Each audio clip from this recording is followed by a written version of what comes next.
Du nouveau dans votre rubrique famille. Je suis Estelle Djengue, pasteur de l'église Jésus-Christ, roi des nations. Je vous souhaite une bonne écoute. Jésus-Christ vous aime énormément.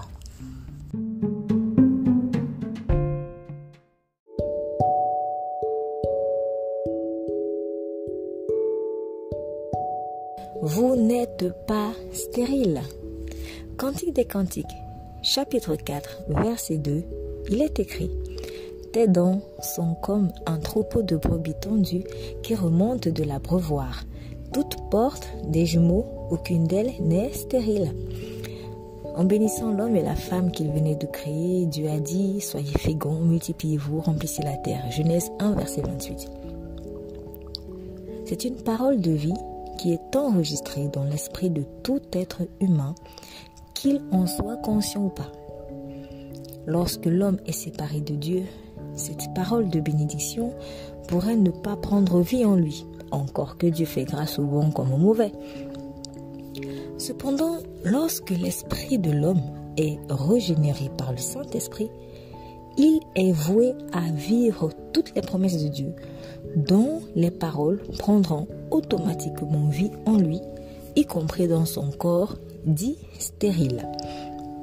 Dès lors, aucune attaque de l'ennemi quant à votre fécondité ne peut prospérer. Vous n'êtes pas en réalité stérile, en dépit des verdicts médicaux, en dépit de vos croyances, en dépit de ce que vous avez cru voir en rêve, en dépit des paroles de malédiction qu'on aurait proférées contre vous. Ne donnez pas accès à Satan en plaçant votre foi sur vos peurs, car pour Dieu, vous n'êtes pas stérile.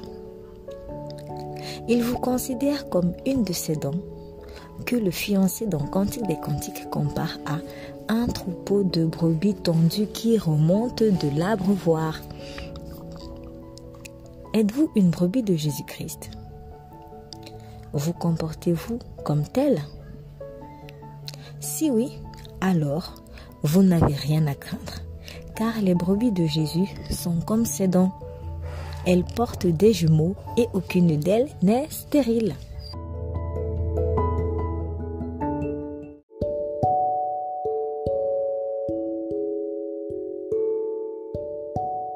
D'ailleurs, Dieu est capable de vous donner des jumeaux là où il a été décrété que vous n'aurez pas d'enfants. Anne, la mère du prophète Samuel, n'arrivait pas à avoir d'enfants. Elle était en plus persécutée par Pénina, sa coépouse, qui en avait. Dieu fit grâce à Anne, qui, dans un cantique de louange, avait prophétisé en disant: même la stérile enfante 7 fois, et celle qui avait beaucoup d'enfants est flétrie. 1 Samuel 2, verset 5.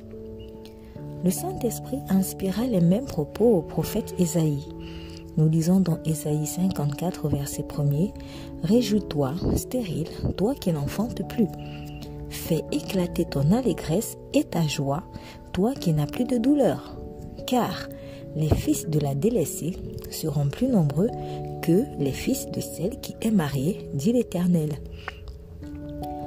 Plus tard, Dieu donna encore à Anne 3 fils et 2 filles. Celle qu'on disait stérile eut finalement 5 autres enfants en plus de Samuel, après qu'elle eut donné à l'Éternel. La promesse n'est pas que pour les femmes, mais elle est valable aussi pour les hommes dits stériles. Dans le livre des Cantiques, chapitre 4, verset 2, il est possible également d'interpréter l'image que donne le fiancé de cette manière. Les enfants que Dieu vous donne sont comme vos dons, votre force. Satan le sait très bien. Il sait qu'en privant un homme de la joie d'enfanter, il le prive quelque part de sa force. En effet, nous lisons ceci dans le psaume 127, versets 3 à 4. Voici, les enfants sont un héritage de l'Éternel, le fruit des entrailles est une récompense. Telles les flèches dans la main d'un guerrier, tels sont les fils du jeune âge. Heureux l'homme qui en a rempli son carquois. Ils ne seront pas confus quand ils parleront avec des ennemis à la porte. Lorsqu'il bénissait ses 12 fils à sa mort, Jacob encore appelé Israël, avait appelé son fils aîné Ruben sa force et les prémices de sa vigueur. Nous lisons Genèse 49, verset 3. Ruben, toi, mon premier-né, ma force et les prémices de ma vigueur. Le patriarche démontre que les enfants sont donc véritablement le symbole de la force d'un homme et le premier enfant que Dieu nous donne en constitue les prémices. Ce qui veut dire que ceux qui naissent après lui sont la continuité de sa force. D'ailleurs, nous remarquons que Jacob avait donné à son fils dernier-né le nom de Benjamin qui signifie fils de ma droite. Or, la droite dans la parole de Dieu est encore un symbole de la force ou de la puissance divine.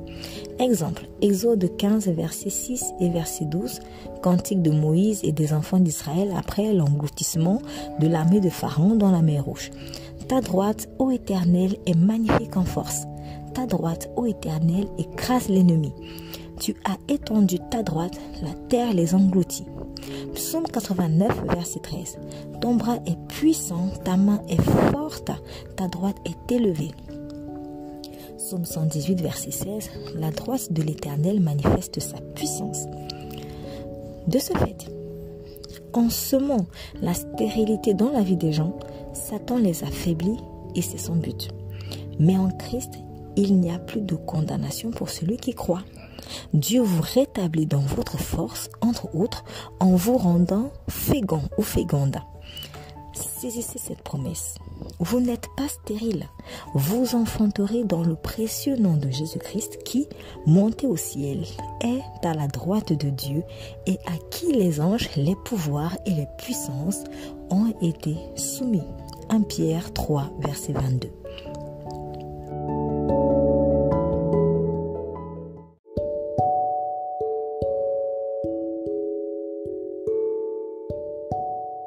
Nous proclamons la parole. Dites avec moi, au nom puissant de Jésus-Christ, je crois que j'enfanterai.